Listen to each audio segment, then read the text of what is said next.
नमस्कार दोस्तों, स्वागत है आपका स्टोरी चेंज लाइफ चैनल पर, जहां हर कहानी एक नई जीवन में बदल सकती है। लाइक करें, सब्सक्राइब करें और बेल आइकन को दबाएं ताकि आप हमारी हर नई वीडियो से अपडेट रहें। कहानी इस प्रकार है कि सालों पहले कृष्णदेव राय दक्षिण भारत के जाने माने विजयनगर राज्य में राज किया करते थे। उनके साम्राज्य में हर कोई खुश था। अक्सर सम्राट कृष्णदेव अपनी प्रजा के हित में फैसले लेने के लिए बुद्धिमान तेनालीराम की राय लिया करते थे। तेनालीराम का दिमाग इतना तेज था कि वो हर मुसीबत का पल भर में समाधान निकाल लेते थे। एक दिन राजा कृष्णदेव के दरबार में एक व्यक्ति रोते हुए आया। उसने कहा, महाराज, मैं नामदेव पास की ही हवेली में काम करता हूँ। मेरे मालिक ने मेरे साथ धोखा किया है। मुझे न्याय चाहिए। राजा कृष्णदेव ने उससे पूछा कि आखिर ऐसा क्या हुआ है तुम्हारे साथ। नामदेव ने राजा को बताया कि करीब 5 दिन पहले मैं अपने मालिक के साथ हवेली से पंचमुखी शिवजी के मंदिर गया था। तभी काफी तेज आंधी आने लगी। हम दोनों मंदिर के पीछे के हिस्से में कुछ देर के लिए रुक गए। तभी मेरी नजर एक मखमली लाल रंग के कपड़े पर पड़ी। मैंने अपने मालिक से इजाजत लेकर उसे उठाया। देखा तो वो एक छोटी पोटली थी जिसके अंदर 2 हीरे थे। महाराज, वो हीरे मंदिर के पीछे वाले हिस्से में गिरे हुए थे, इसलिए कायदे से वो राज्य की संपत्ति थे। लेकिन मेरे मालिक की नियत हीरे देखकर खराब हो गई थी। उन्होंने मुझे कहा कि अगर तुम किसी को नहीं बताओगे तो आपस में हम दोनों एक एक हीरा बांट लेते हैं। मेरे मन में भी लालच आ गया था, इसलिए मैंने इस बात के लिए हाँ कर दी। हवेली पहुंचते ही मैंने जब मालिक से अपना हीरा मांगा तो उन्होंने उसे देने से मना कर दिया। मैंने सोच रखा था कि हीरा मिलते ही उसे बेचकर मैं नौकरी छोड़कर खुद का कुछ काम शुरू करूंगा, क्योंकि मालिक का रवैया मेरी तरफ अच्छा नहीं था। आगे नामदेव ने महाराज से दुखी आवाज में कहा कि मैंने 2 दिनों तक मालिक को मनाने की कोशिश की, लेकिन उन्होंने मुझे हीरा देने से साफ मना कर दिया है। अब आप ही मेरे साथ न्याय कीजिए। नामदेव की बातें सुनते ही सम्राट ने तुरंत अपने सैनिकों को भेजकर अपने दरबार बुलाया। उसके आते ही जब महाराज कृष्णदेव ने हीरे के बारे उससे पूछताछ शुरू की, जवाब में उनसे कहा कि ये मेरा नौकर झूठ बोल रहा है। हाँ, ये सच है कि उस दिन हमें मंदिर के पीछे के हिस्से में हीरा मिला था। मैंने वो हीरे इसे राजकोष तक पहुंचाने के लिए कहा था। फिर 2 दिन बाद जब मैंने इससे हीरे जमा करने की रसीद मांगी तो यह घबरा गया और सीधे मेरे घर से निकलकर आपके पास आ गया।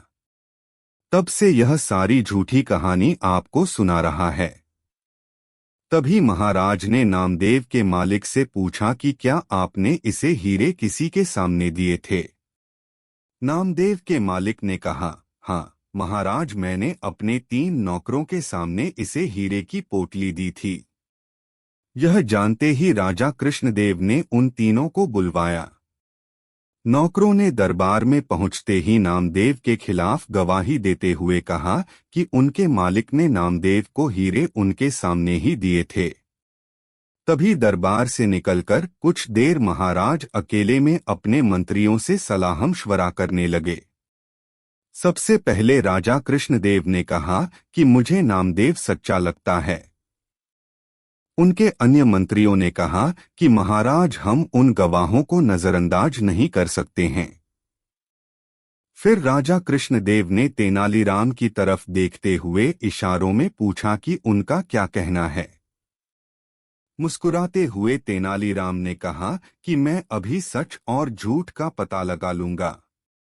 बस आप लोगों को कुछ देर पर्दे के पीछे बैठना होगा। राजा ने तेनालीराम की बात सुनते ही ठीक वैसा ही किया। दूसरे मंत्री भी राजा को देखते हुए पर्दे के पीछे बैठ गए। अब तेनालीराम ने पहले गवाह को बुलवाया और हीरे के बारे में पूछा। उसने वही पुराना जवाब दिया। फिर तेनालीराम ने कहा कि ये बताओ, वो हीरे कैसे दिखते थे? क्या तुम उनका आकार इस कागज में बनाकर दिखा सकते हो? उस गवाह ने कहा कि वो एक पोटली में थे, इसलिए पता नहीं कि वो कैसे दिखते थे। तेनालीराम ने पहले गवाह को वही रुकने के लिए कहकर दूसरे गवाह को बुलवाया और वही सवाल पूछा। दूसरे गवाह ने कहा, मैंने वो दोनों हीरे देखे थे। फिर उसने कुछ अजीब से चित्र बना दिए। फिर तीसरा गवाह तेनाली के सामने आया और उसने जवाब में कहा कि हीरे एक कागज में लिपटे हुए थे, इसलिए उसने उन्हें देखा नहीं।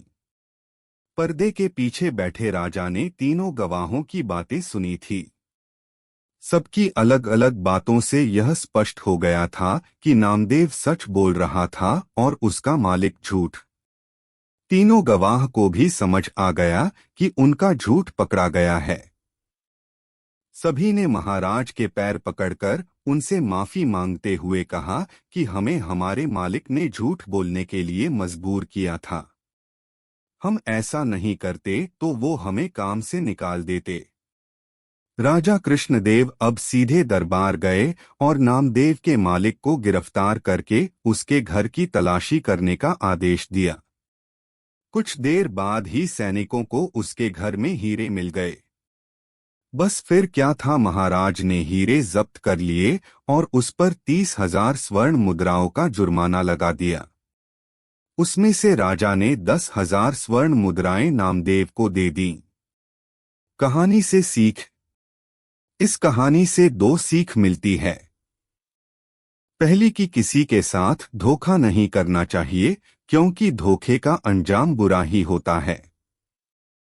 दूसरी सीख यह मिलती है कि बुद्धि से हर किसी का झूठ पकड़ा जा सकता है।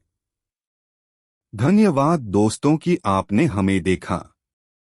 लाइक करें, सब्सक्राइब करें और बेल आइकन को दबाएं ताकि आप हमारी हर नई वीडियो से अपडेट रहें।